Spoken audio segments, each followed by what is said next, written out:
আর নকলের বিষয়টিও আমরা খুব কঠোরভাবে দেখছি। আমাদের এই জেলায় এরকম প্রবণতা নেই বলে আমরা জানি, এবং যেহেতু নেই আমরা এই ধারাবাহিকতা ধরে রাখতে পারবো বলে আমরা মনে করছি। এক্ষেত্রে স্যার তো এটা হতে পারে এমন যে আমরা টেস্ট পরীক্ষাগুলোতে খুব কঠোর অবস্থা নিয়েছি যে তারা যদি ভালো না হয় তাদেরকে আমরা অবতীর্ণ হওয়ার সুযোগ দিচ্ছি না, এটা হতে পারে। আর আমরা এটা খেয়াল রাখছি যেন ড্রপ আউটটা একেবারেই না হয়। আমরা চাই যে আমাদের দেশের অন্তত যে সবচেয়ে বড় যে পাবলিক এক্সামের যে লেভেলটা এসএসসি পর্যন্ত আমরা যেন সবাইকে নিয়ে আসতে পারি।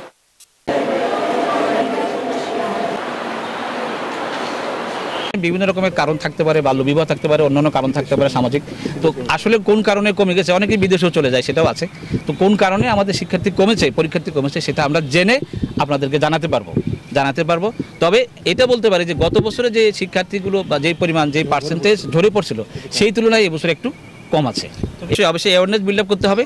আমরা চেষ্টা করব বিভিন্ন আগে কারণগুলো বের করবো সুনির্দিষ্টভাবে, তারপরে সেখানে আমরা হাত দেবো। আমরা চেষ্টা করব আমরা প্রত্যেকটা প্রতিষ্ঠানের সাথে যোগাযোগ করি, বিশেষ করে যেখানে কমে গেছে রেজিস্ট্রেশনের তুলনায় পরীক্ষার্থীর হার কমে গেছে, সেখানে আমরা যোগাযোগ করি, কারণটা উদ্ঘাটন করে চেষ্টা করব, সেই অনুযায়ী তারপরে আমরা প্রয়োজনীয় ব্যবস্থা নেব।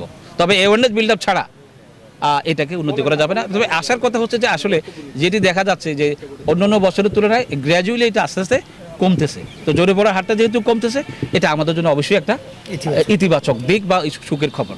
ইনশাল্লাহ আশা করি ভবিষ্যতে এটা আরও কমে যাবে।